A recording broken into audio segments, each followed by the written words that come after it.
If you're under 45, you might just save yourself decades of regret. If you're over 45, then maybe it's time to finally breathe.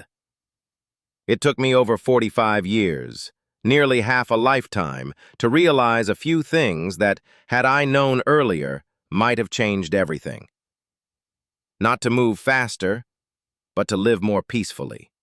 Not to do more, but to do what truly matters. Not to constantly prove myself, but to finally accept myself. And if you give me just 15 minutes, I'm not here to teach you anything grand or complicated. I simply want to shorten the 30-year detour of confusion, distraction, and feeling lost that I once went through. This video isn't for those looking for quick hacks to succeed. It's for those willing to pause, to quietly ask themselves, what am I really living for? Because maybe, just maybe, in the next 15 minutes, you'll realize this. What you've been chasing your whole life might not be what you truly need. I used to think if I had a stable job, a six-figure bank account, and a partner who truly listened and understood me, then I'd be okay. Not just okay, but happy, fulfilled, and at peace.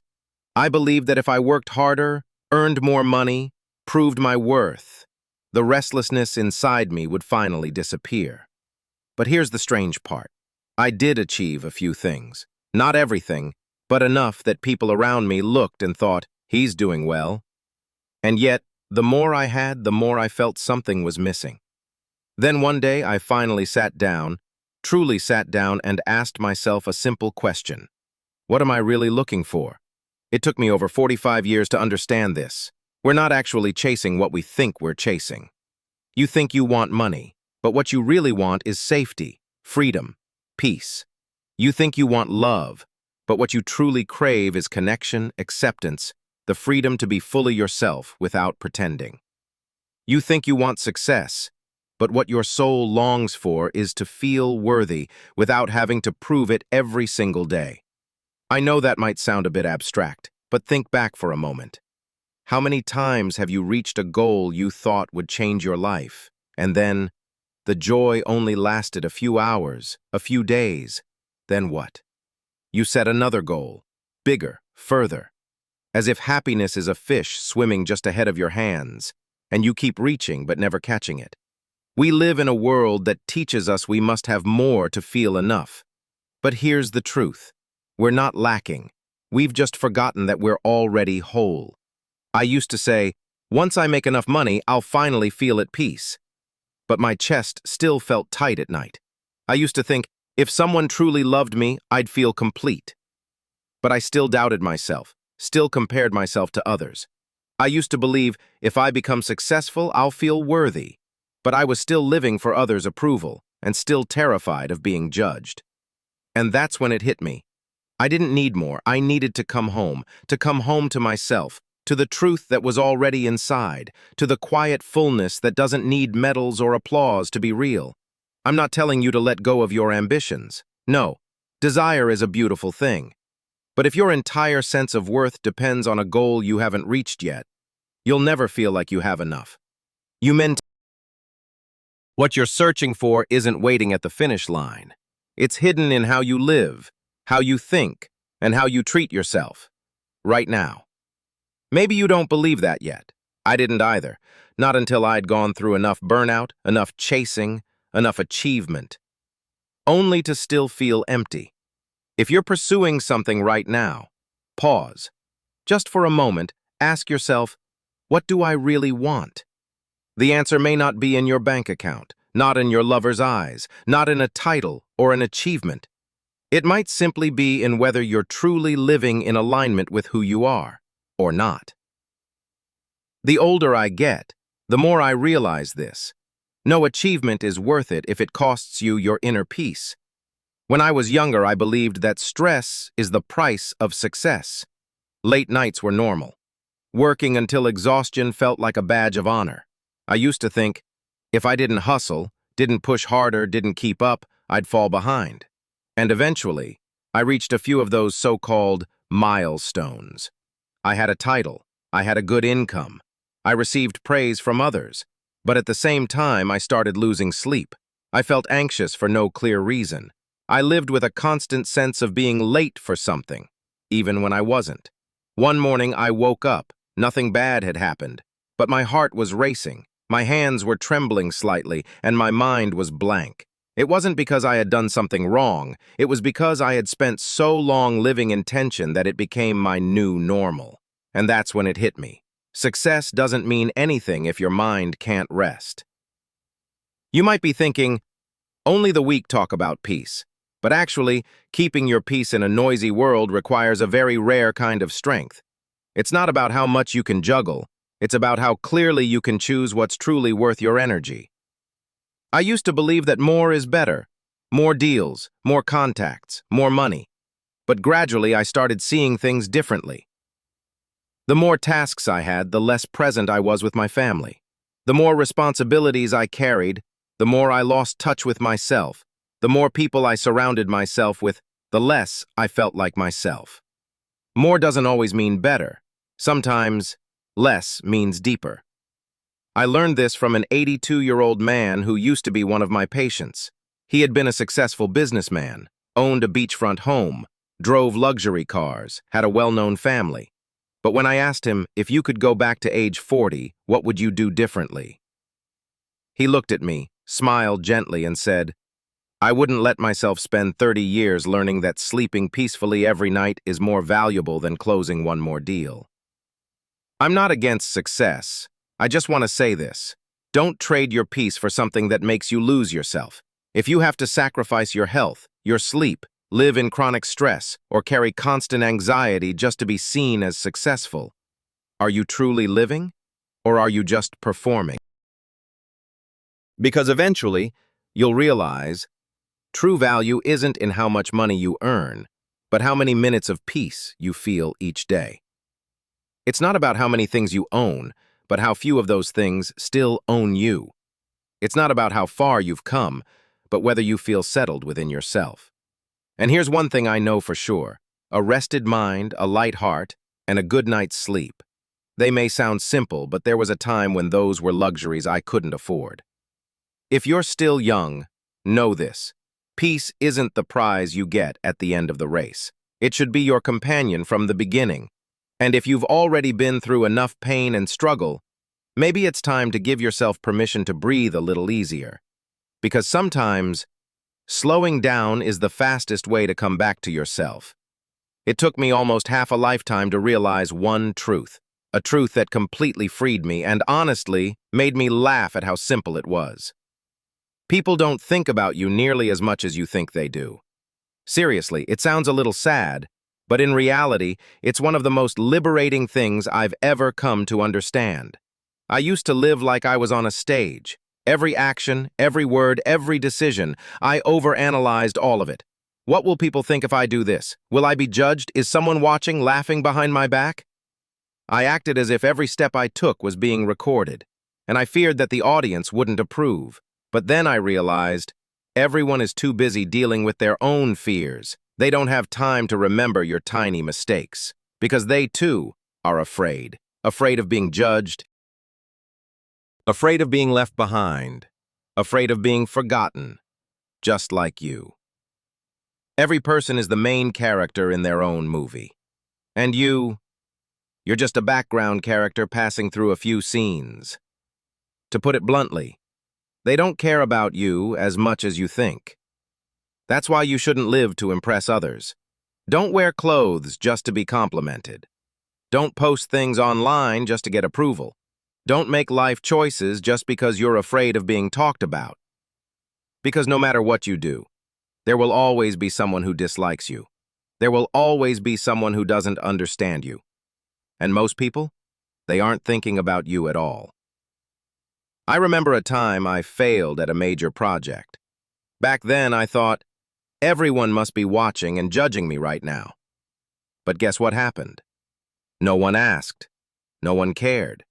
They were too busy paying bills, raising kids, and battling their own stress.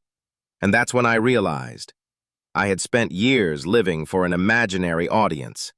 I invented the eyes watching me, the whispers behind my back, the judgments that shaped how I walked, talked, and lived. No one was actually stopping me from doing what I wanted. No one was holding me back. I was the one keeping myself locked in place with the thought, but what will people think? So let me ask you, what are you holding back? Just because you're afraid people won't approve? Is it a dream you haven't chased? A true version of yourself you've never let out? Imagine if tomorrow you disappeared from this world. How many regrets would you carry? Simply because you lived to please others. I'm not telling you to stop caring about everyone. I'm just saying this. Don't let someone else's opinion become your prison, because they won't live your life for you, they won't sleep in your place, and they sure won't carry your regrets. Real freedom doesn't come from getting everyone to like you. It comes from liking yourself, even when no one is clapping, even when no one agrees. When you finally stop needing everyone's approval to feel worthy, that's the moment you step into emotional adulthood. And the funny thing is, the less you try to impress, the more magnetic you become. If you're living in a cage called, "What will they think of me?" just know this, the door has been open the whole time. All you have to do is walk out. When you stop living to please others, when you begin to let go of the role you've been playing, that's when your real journey begins. And here's what I wish I had known sooner. It's not the destination, it's the journey where life actually happens. We grow up believing that life only becomes meaningful when we arrive, when we get the degree, when we land a stable job, when we get married, when we buy the house, have enough savings, raise the kids right. But you know what? Every time I arrived somewhere, I felt empty. I asked myself, that's it? I thought there'd be fireworks, fulfillment, but no, just another finish line, and then another, and another after that.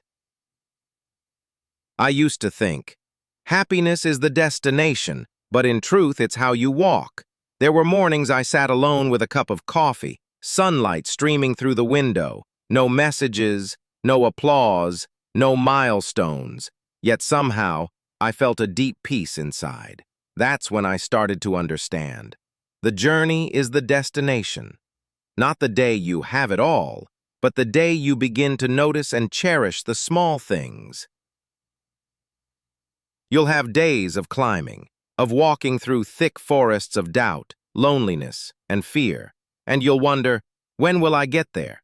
But one day you'll look back and realize, those trembling steps made you strong, those failures made you grow, and those lonely paths, that's where you finally met yourself. I used to hate uncertainty. I craved clear plans, concrete results, guarantees. But now, I see that the foggy roads taught me the most. Life isn't a test with a final answer, it's a song, and you don't need to know how it ends to enjoy the melody. So please, don't wait until you're settled. Don't wait for the day everything is perfect. Live now, with an honest heart, with a brave step, with gratitude for one simple truth. You are on your way. And if you feel lost, if you still don't know who you are, what you want, or where you're going, let me tell you this. You're not on the wrong path. You're on the real path, because you're still walking. Keep going, keep searching, keep breathing, keep living, keep being yourself. This journey, this is the gift. And you don't have to arrive to deserve happiness. When I was young, I used to think that wealthy people were the ones with big houses, fancy cars, and bank accounts full of zeros. I looked at them with admiration, sometimes even envy. I thought, they must be so happy. But over time, I realized the people who taught me the deepest lessons weren't millionaires. They were ordinary souls who lived slowly, honestly, and lightly. I've worked with powerful people, CEOs, investors, business owners. They had everything, except peace. They could run a company but not calm their own minds. In contrast, I once met a humble motorcycle taxi driver. He had nothing but a gentle smile. He didn't talk about big dreams, but his eyes sparkled when he spoke of having lunch with his grandchild or hearing the birds sing in the morning. And that's when I realized, Wealth isn't in your wallet. It's in your heart. You can own 10 pairs of shoes, but if your heart is restless, you'll still stumble. You can sleep on the softest bed, but if your mind is a mess, you'll toss and turn all night. Real wealth looks like this: waking up clear-headed, sleeping peacefully at night, sitting in silence without feeling empty, being your true self, around people who don't make you pretend. I'm not saying money doesn't matter. We need it to live, to care for those we love, to chase our dreams. But when money becomes your only measure of success, you risk losing things that are priceless: your time, your health, your connection to yourself and to others. You'll be so busy chasing more that you forget the last time you laughed from your belly or hugged someone without thinking about the next deadline. Today, wealth means something different to me. It's a day that feels enough, a day where I don't need to outdo anyone, where I don't need to prove anything. Just a heart that feels light, a mind that feels still, a version of myself I don't have to hide. That, to me, is rich. And you know what? Sometimes the thing that brings you joy isn't something new you need to chase. It's something you already have, but simply forgot. I used to believe that more was always better. More stuff, more choices, more opportunities. That was the picture of a successful life. But the more I had, the more lost I felt. A closet full of clothes, yet I still didn't know what to wear. A calendar packed with appointments, yet I still felt empty inside. So many things, yet nothing that truly made me feel connected to myself. That was until I started letting go of the noise, letting go of the expectations, letting go of the urge to always add more, so I could finally return to enough. I don't need 10 pairs of shoes. I need one that helps me walk confidently. I don't need a fridge packed to the brim. I need one meal that fills me with gratitude. I don't need everyone to like me. I just need a few who truly get me. Simplicity doesn't mean lack. On the contrary, it's a form of inner richness. It means you know what truly matters, and you stop letting the unnecessary clutter your life. Simplicity is a form of awakening. It's the moment you pause and ask, do I really need this? Or am I just trying to fill an empty space inside me? You can spend your entire life chasing shiny things and never get close to real peace. But when you choose simplicity, you begin to see clearly. A regular day can be beautiful. One person who truly understands you is enough. A quiet cup of tea can heal more than a luxury vacation. Simplicity helps you listen. When you remove the noise from the outside world, you begin to hear the quiet truth inside you. You start to understand what brings you joy, what makes you anxious, what you actually need, not what you're told to want. And that's when you finally return, not to the world, but to yourself. Simplicity doesn't make you a loser. It makes you wiser in this chaotic game of life. You stop chasing the crowd. You stop living by someone else's standards. You start living your way, and you finally feel enough. Because enough isn't when you have everything. Enough is when you no longer feel like you're missing anything. You're not half-built. You're not a project. You're already whole. There was a time in my life when I lived like a beta version of myself, always thinking, once I lose 10 pounds, I'll feel more confident. Once I make more money, I'll feel more worthy. Once I'm better, smarter, more successful, then I'll be happy. But that someday never really came. And eventually, I realized something that changed everything. I am not a work in progress waiting for approval. I am whole, right now, scars, flaws, and all. I don't need anyone's validation to feel worthy of love. I don't need another degree to prove I matter. I don't need another title to finally feel enough. All I need is to look in the mirror and say, I am enough. I have always been enough. Acceptance doesn't mean giving up on growth. It means not hating yourself while you're growing. You can strive to become better and still love who you are right now. You don't have to wait until you're perfect to start living. You don't have to wait for someone else's permission to be happy, because no one else holds the key to your life but you. Live as if you are already enough, because truly, you are. What I told you in 15 minutes took me 45 years. But if it saves you even 5, then this was worth it. If you're in your 20s, 30s, or 40s, I hope you don't need a whole lifetime to realize what I did. That you don't need to keep running. You don't need to keep proving. You just need to sit down in stillness and ask yourself one honest question. What do I truly need to feel enough? Not money, not someone to love you the right way, not a compliment from your boss or a diploma on the wall. The answer isn't out there. It's already within you. If this video spoke to something deep inside you, send it to someone else who's also trying to find their way. And if you want to keep exploring this journey inward, I'll be here, waiting for you in the next video. Thank you for listening, wishing you a life of wholeness starting from within.